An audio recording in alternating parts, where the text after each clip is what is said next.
तो ये तो एक और क्वेश्चन था and now because of the time limitation I have to move to another I have to move to another topic another question I need तो मेरा दूसरा क्वेश्चन है तो जैसे हम सबको पता है x फैक्टोरियल क्या होता है 1 multiply by 2 multiply by 3 multiply by 4 all the way till x तो जैसे हमारा 6 फैक्टोरियल 720 आता है फॉर एग्जांपल अब हम सबको पता है कि फैक्टोरियल्स नेचुरल नंबर्स में डिफाइन होते हैं क्योंकि आप इमेजिन करो नेचुरल नंबर्स में ही डिफाइन होंगे ये लेकिन अगर आपने फैक्टोरियल्स के बारे में थोड़ा सा भी पढ़ा होगा तो आप हमेशा यही सोचते होगे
पता चलता है। तो बेसिकली यहाँ पे ये दिखाना चाहती थी कि हमारा कि मैथ्स हमारे कहीं पे भी आ जाते हैं, जैसे आपको अभी पता नहीं चला, आपकी बॉडी के अंदर हो भी सकते हैं, अभी आपकी बॉडी के अंदर ये हो भी रहा होगा शायद। तो बेसिकली हो क्या रहा है यहाँ पे, मैथ्स की नॉन थ्योरी और फिजिक्स और साइंस जैसे हमारी क्वांटम मैकेनिक्स आई और दोनों ने मिक्स, और दोनों को जब हमने मिक्स एंड मैच करके देखा तो हमने इसका सॉल्यूशन पता किया। तो ऐसे ऐसे ही हो जाता है हमारा।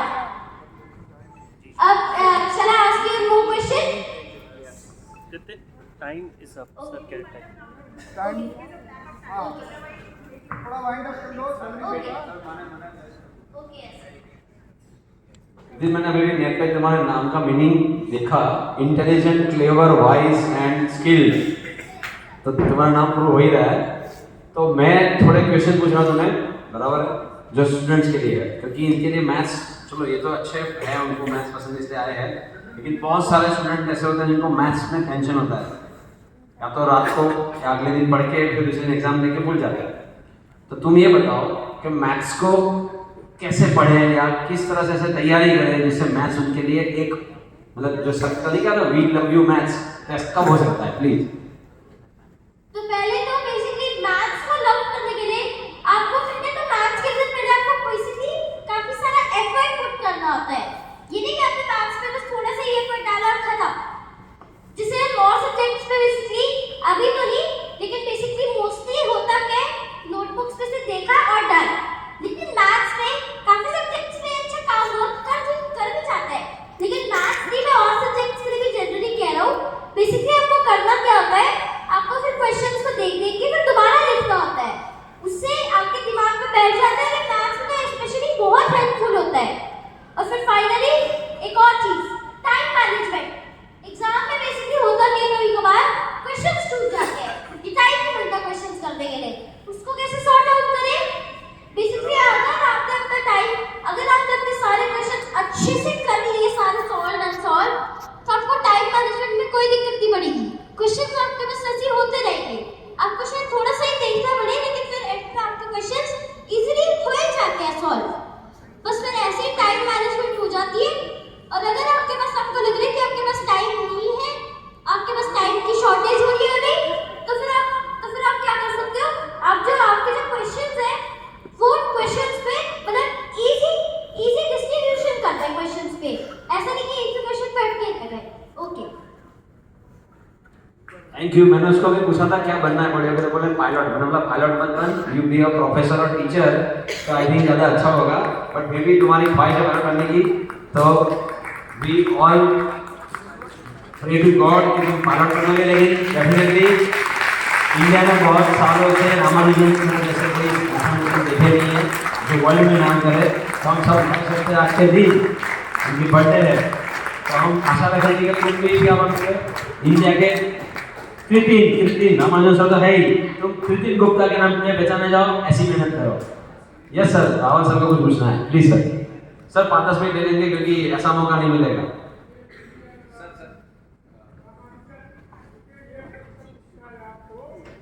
ये 3.14 ये जो ये पाई का वैल्यू है वो नहीं, ये बिलियन तक क्यों लेना पड़ता है?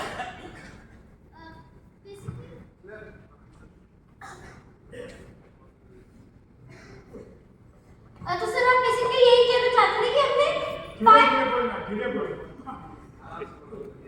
कि हमने पाई की बेसिकली इतने सारे डिजिट्स क्यों निकाले, अब ये पूछना चाहते हैं ना सर? ओके, तो ये डिजिट क्यों लेना पड़ता है? तो उसका आंसर बेसिकली ये होता है, जैसे मान लो अभी आप कहीं पे भी देखेंगे तो एक काफी कॉमन क्वेश्चन आता है, क्या e टू द पाई बड़ा है या पाई टू द e बड़ा है? तो ऑब्वियसली आप ऐसे तो नहीं करोगे ना, डिजिट्स को ले लेके पुट करोगे। तो दूसरा क्वेश्चन यही है कि वो क्वांटम मैकेनिक्स का बेस क्या है? क्वांटम मैकेनिक्स का बेस, हाँ, क्वांटम मैकेनिक्स का बेस हमारा बेसिकली मैथ से ही निकल के आता है, क्योंकि अगर हम बेसिकली जैसे मान लो मैथ्स और फिजिक्स हमारा दोनों इकट्ठे ही चल गया है। अगर हमारे पास मैथ्स के अभी तक ये डिस्कवरीज की होती तो फिर हम फिजिक्स में अटके रहते, अगर हमारे पास फिजिक्स की होती तो फिर हम मैथ्स में अटके रहते। तो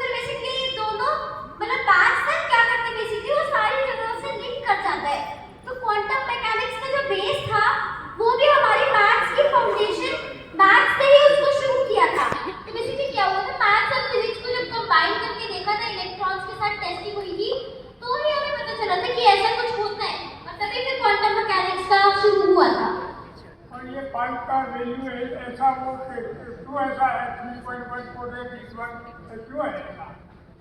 पाई की वैल्यू ऐसी क्यों है, मतलब जैसे पाई ट्रांसेंडेंटल नंबर है, तो बेसिकली कि जैसे हमने पुराने टाइम्स में पढ़ा होगा, पहले तो उसकी बहुत रफ अप्रोक्सीमेशन दी जाती थी 22/7, लेकिन वो अप्रोक्सीमेशन बेसिकली होती क्या थी, वो काफी रफ होती थी।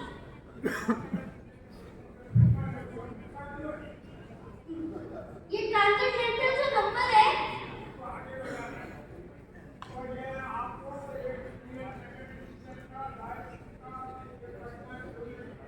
Okay sir. Thank you Rawal साहब। डॉक्टर रावल सर के लिए जोरदार तालियां। Doctor Rawal sir is father of the ब्रह्मांड के पिता है। Thank you junior Ramanujan. कभी आप ज़्यादा समय आपको देंगे, अभी बहुत समय कम है। ठाकुर सर को मैं विनती करता हूँ कि हेडबिल हमारे बीच में है।